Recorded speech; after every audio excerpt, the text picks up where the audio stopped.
好啦，各位觀眾，大家應該今日叫做中午好啊，因為咧11點18分啫。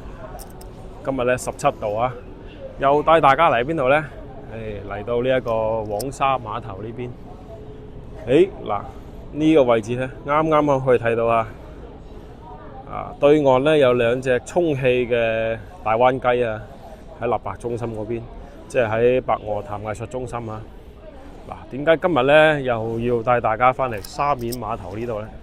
黃沙碼頭，唔好意思，因為咧我哋嘅陪伴住我哋廣州街坊十幾廿年嘅呢一個黃沙水產市場咧，終於咧就撤走咗啦。咁今日咧，我哋咧就會行一行呢一個黃沙碼頭。黃沙水產市場嘅舊址已經變成舊址啦。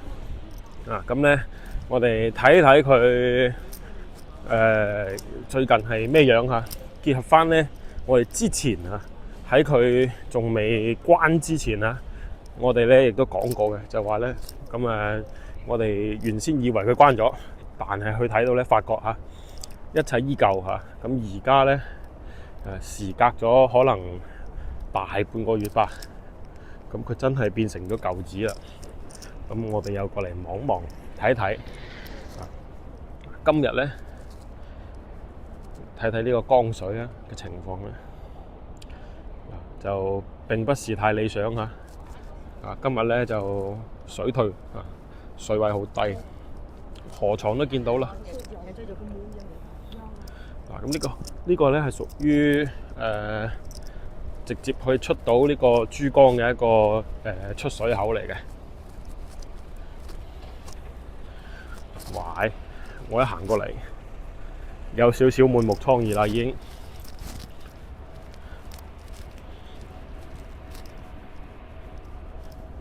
哇！又幾壯觀下喎，因為咧未試過見到黃沙係咁樣噶。大家可以睇到啦，拆晒喎。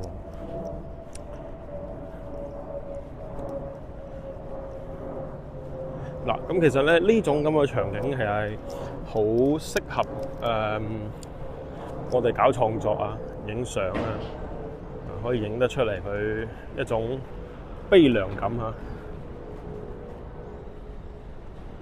不過可惜咧，我今日帶鏡頭咧唔係呢一個廣角鏡不過咧都可以影得下，嘅。不過咧，我今日如果喺呢度影相咧，可能就冇辦法放低部手機喺度錄因為咧呢邊雖然話已經設咗牆但係咧仲係有人人來人往車來車往所以咧可能有啲時候我影相咧，我只能夠就咁影完就算啦。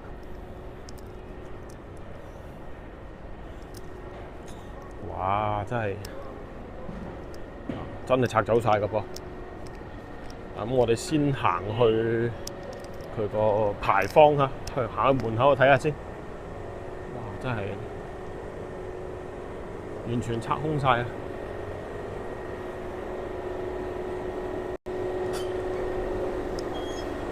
不過咧就講還講有啲檔口咧，其實佢係開著，譬如話呢個冷庫但係咧水產檔咧基本上咧就應該係冇晒啦。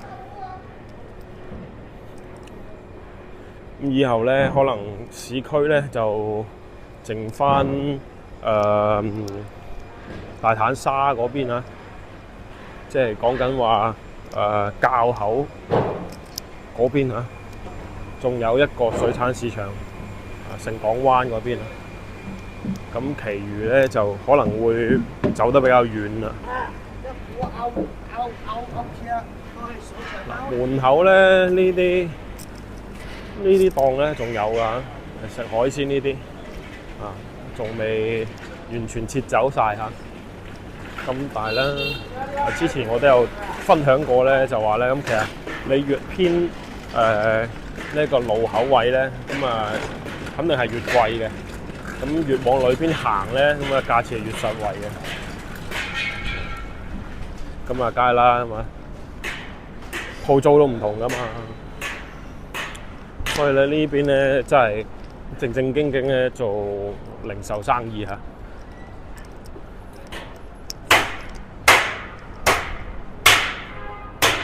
嗱，咁隔離咧，呢棟大廈咧叫黃金廣場啊。突然間咧，再同大家講啦。我哋先睇咗門口先啊。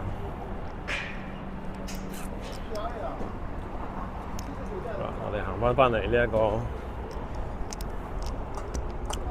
門口嗱，黃沙水產市場舊址啊，馬上將下邊嗰個字剷咗之後咧，寫兩個舊址上去。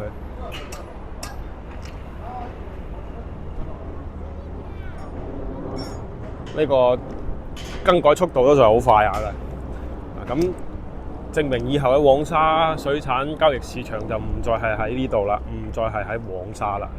OK， 咁啊講翻黃金廣場咧，咁啊因為我係住中間8路啊嘛，所以咧一直咧就聽呢邊咧有啲業主嚇，即係會大家喺附近住啲街坊咧，即係交流意見咧，就話其實呢個黃金廣場咧樓上啊，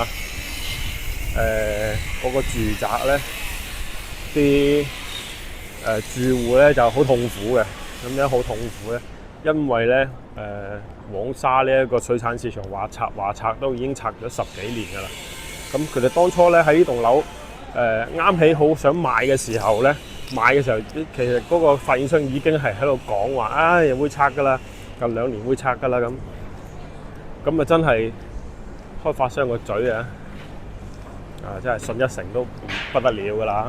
咁啊真係買咗喎。咁但係咧又真係咁等喎，年年都拆，拆極都唔拆。咁啊最後點算咧？咁一直拖咯啊！我俾大家睇睇佢樓上嘅住宅呢啲啲苦主啊，因為我媽媽咧都認識幾個呢個關於即係住喺呢度嘅一啲叫做朋友啦，咁佢哋就話拆咗咁多年都冇拆來拆去咁，真係好似俾佢呃咗咁嘅。咁所以咧就好痛苦啊，因為咧車又多，人又多，跟住咧又亂糟糟啊！因為你賣海鮮咧，你好似市場咁，冇辦法㗎，肯定會有好多我哋叫做蛇蟲鼠蟻啦嚇。咁咧就日日都喺樓下度穿街而過咁啦。咁所以咧佢哋都好痛苦啊！呢邊就已經係封起咗嚇，唔俾入去啦。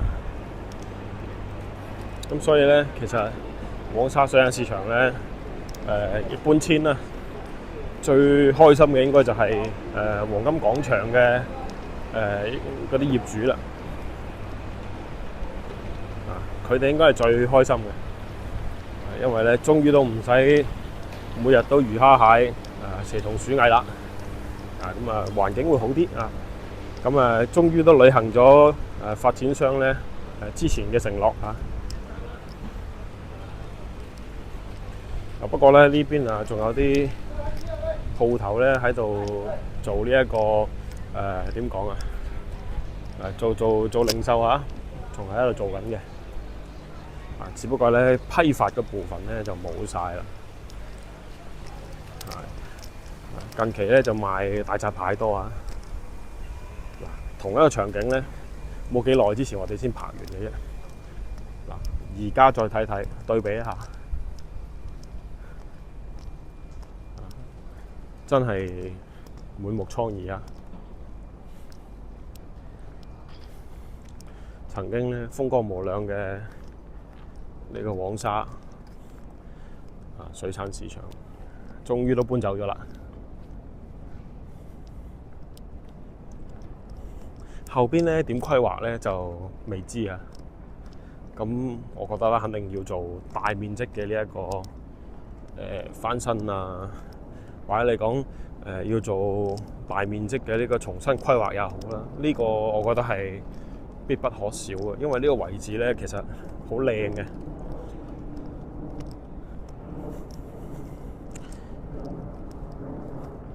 又緊靠住沙面呢個旅遊區，咁喺呢邊咧更加係得天獨厚嘅一個位置啊！地鐵上蓋，仲有就係咧另外一個最大受益者咧就係隔離愉景灣1號啊，係咪愉景1號啊？唔係叫愉景灣嚇，愉景1號。嗱，大家可以睇到呢啲樓咧你睇啲陽台咧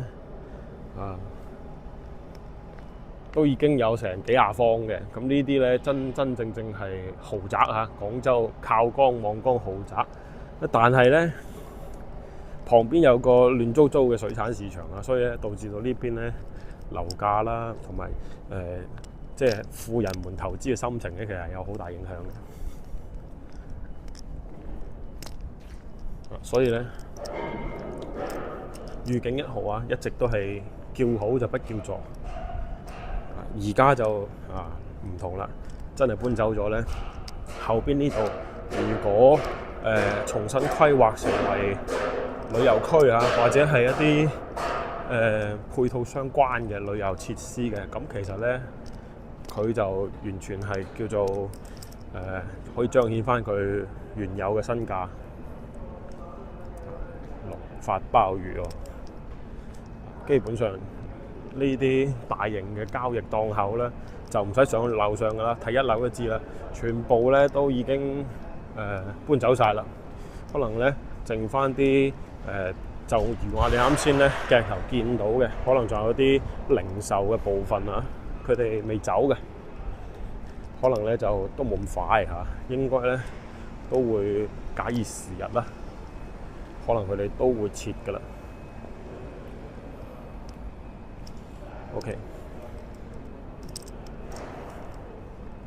嗱，幾有意思嘅，因為咧我哋希望咧做頻道咧就係可以去記錄翻城市嘅變遷城市嘅變化。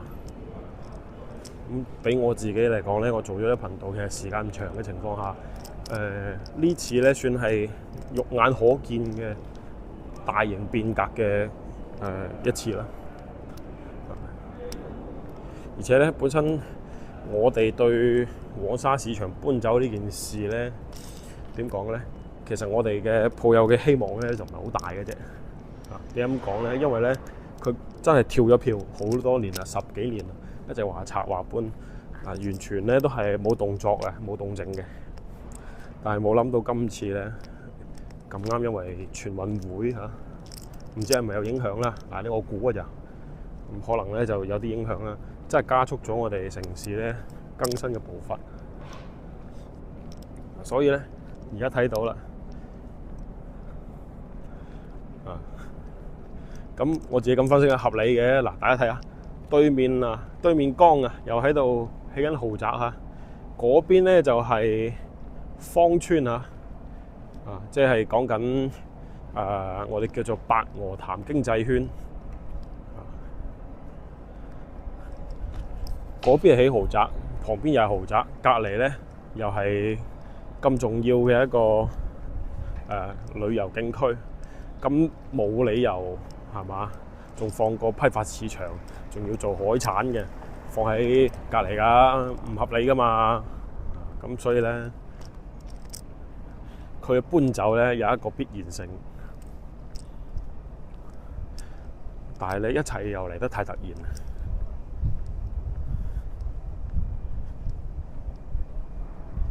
大家都可以睇一睇。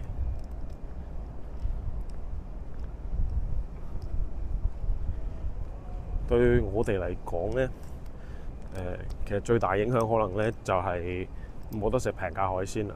咁如果要去到新嘅嗰個黃沙水產交易市場咧，會唔會又有一啲好似呢度咁樣買完之後有得加工嘅一啲商家喺處咧？我相信有，但係咧情況可能就會同呢度有啲唔一樣啦，因為佢有變化啊嘛。先唔好講價錢唔價錢啫，可能你味道就已經唔一樣啦，做嘅都已經唔係嗰批廚師做啦嘛。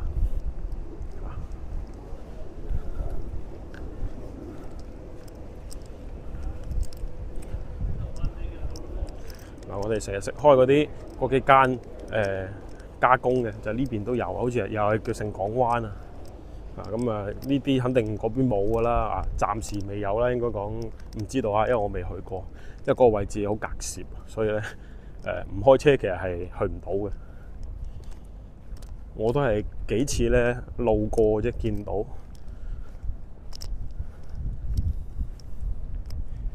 所以咧具體位置咧可能要再去探一探先知嚇。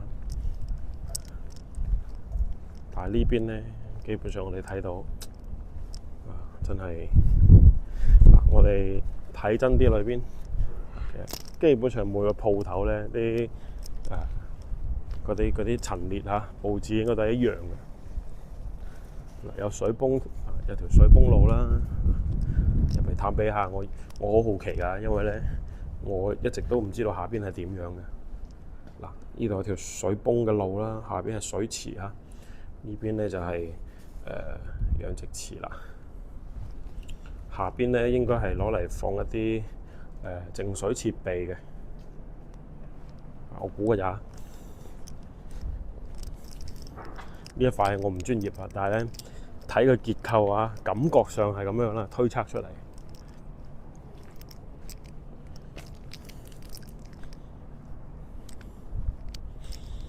我覺得咧係要揾一個好嘅角度咧，為佢影個相留念嘅。亦通過我哋嘅呢個鏡頭咧，即係將佢記錄低啦。期待佢接落嚟咧會有啲咩變化。一個如此矜貴嘅地塊，絕對咧就唔會丟喺樹唔用嘅。你睇對面咧都已經發展到冚冚聲啦嚇。咁啊，國內幾個非常之出名嘅一啲地產商咧，都已經係將呢啲叫做臨江嘅一啲地塊咧攞得七七八八㗎啦。據我所知咧，又有萬象城啊嚇，咁咧又有其他嘅一啲大型發展商嚇，不斷喺度起樓、起商場。咁後邊咧呢一個叫做白鵝潭商圈啊，會係廣州咧非常重磅嘅一個商業規劃。不過咧就睇個勢啊，可能至起碼啦，要2到3年時間，或者都唔一定得嚇。我哋睇翻廣州嘅另外一個重磅規劃，金融城啊，喺天河嗰邊，5年啦，都仲係咁樣。再睇另外一個琶洲西區啊，又都係接近10年啦吧，又係咁樣啊，條路都仲係爛嘅。好犀利喎！呢度呢個上邊咧係自己招牌啊，下邊咧喺度賣廣告啊。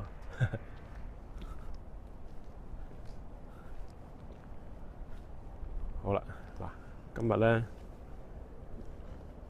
呢一個行程咧，你又唔俾出嚟㗎，我要兜翻前面先出得翻去嚇。今日呢個行程咧，我覺得最有意義嘅點就係，確實可以記錄低我哋成個城市嘅一啲變遷。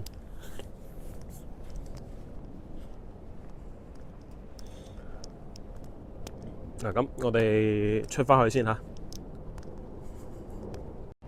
好啦，咁出返嚟啦嚇。咁而家咧，我哋行返呢一個前面嗰條吊橋咧，入返去沙面啦。費事行停車場嗰度咧，嗰個往碼頭嗰度有長有深啊！嗰條路有冇嘢睇？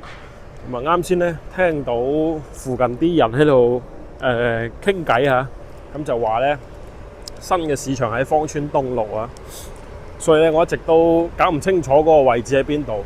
咁而家就知道佢嘅地址啦，佢就話喺芳村東路。咁咧聽到人哋話可以坐地鐵去，咁我未試過嗰個位置，所以咧揾日咧我會去嗰度亦都睇一睇睇下嗰邊而家係咩情況咁依邊咧基本上我哋能夠睇到嘅情況就係冇晒㗎啦基本上剩翻零零星星幾檔嗰啲做叫咩零售嘅。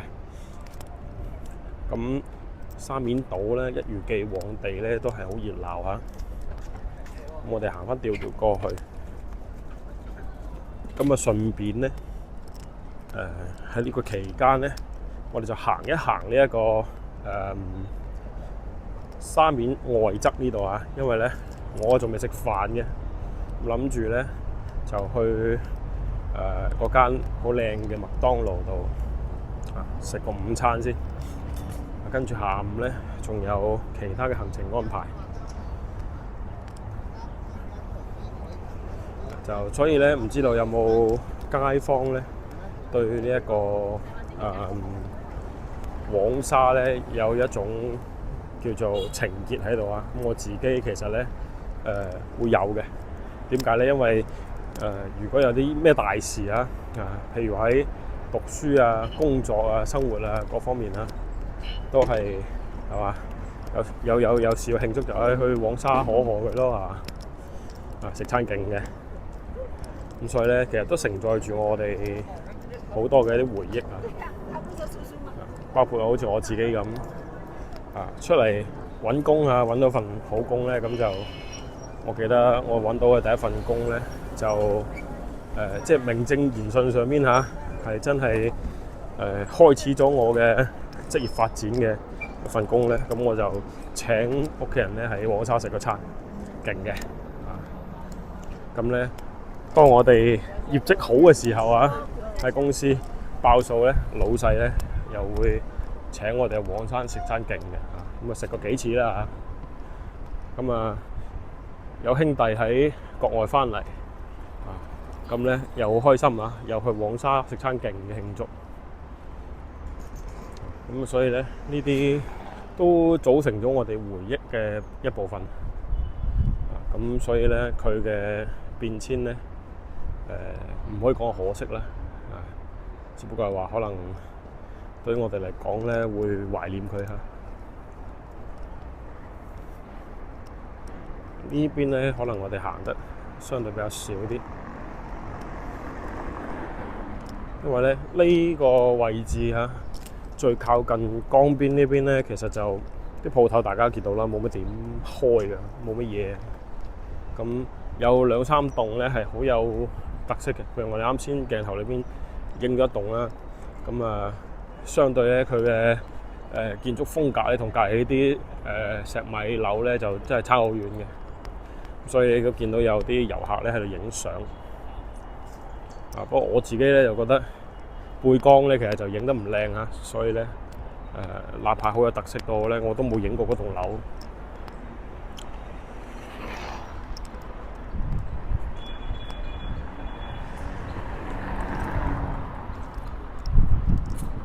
咁後邊咧呢度仲會有好多變化嘅例如話我哋見到啦喺叫做江面上邊啦，呢度有條橋呢度係大家可以睇到，其實佢係斷咗頭嘅。咁後邊咧應該佢係會接駁埋而家如意坊嗰邊起緊嘅一條叫做快速路咁據說咧呢條快速路咧可以令到住喺芳村嘅市民咧嘅居民咧就可以好快速咁樣咧接駁上去機場嘅快線上面。咁最近咧開條新路叫做海珠灣隧道。咁呢條隧道咧最大嘅優勢咧就係我哋而家由市區去到廣州南站大概都係半個鐘頭左右嘅時間廣州南站咧其實係好遠下嘅，係喺番禺啦都已經接近佛山噶啦。但係咧由市區去咧而家咧僅需咧就係半個鐘頭嘅啫，咁非常方便咁隨住呢啲基礎設施咧不斷完善咧，咁住喺老城區咧，其實係越嚟越方便嘅。咁所以咧，其實我哋經常講咧就話點樣去提升老城區嘅一啲競爭力啊，或者講更宜居啦，令佢咁呢啲就係措施啦。當然啦，最根本嘅叫做方法咧，肯定係要治理好環境啦嚇。呢啲配套周邊係一個方向嚟嘅啫。我哋所講環境係邊啲咧？成日都有同呢個觀眾們吐槽詬病嘅電雞啦，一定要捉啦同埋我哋啲叫做老城區啦、停車場啊呢啲基礎設施咧，就一定要有啦。呢棟樓咧上面寫1924啊，好特別喎！呢度門頭呢度咧有個飄窗飄咗出嚟啊，有個飄台。呢種叫咩風格？有冇專業嘅觀眾可以解釋一下 ？OK 啦，咁所以咧就希望環境越變越好啦。咁黃沙搬走，呢個黃沙水產市場搬走，都係因為要環境變好啫嚇。咁所以係咯，一直喺度做噶啦。希望後邊會有成效啦，我哋嘅廣州會越嚟越靚啦。好啦，我到啦，俾大家睇下呢間麥當勞啊，超靚啊！咁沙面島咧，食嘢咧就即係豐儉由人嘅。咁我自己比較中意咧就係食啲快靚正嘅嘢啊。咁所以咧就喺呢度咧就費事走咁遠啦。咁近近地有麥當勞。真係好靚啊！有個超級大嘅落地窗，又唔叫落地窗啦，叫超大嘅窗戶啦。咁呢個窗咧咁對住外邊好多遊客影相，算係一條美麗嘅風景線。OK， 好啦，咁今期視頻咧，我哋睇住咁多先。咁希望大家咧可以持續關注我嚇，記得要點個訂閱。中意我視頻咧，一定要點個 like， 跟住轉發俾你身邊嘅親朋好友。OK， 咁我哋暫時睇住咁多先，下一期仲有更精彩內容啊！記得關注、點讚、訂閱。OK， 好啦，咁我哋下期見，拜拜。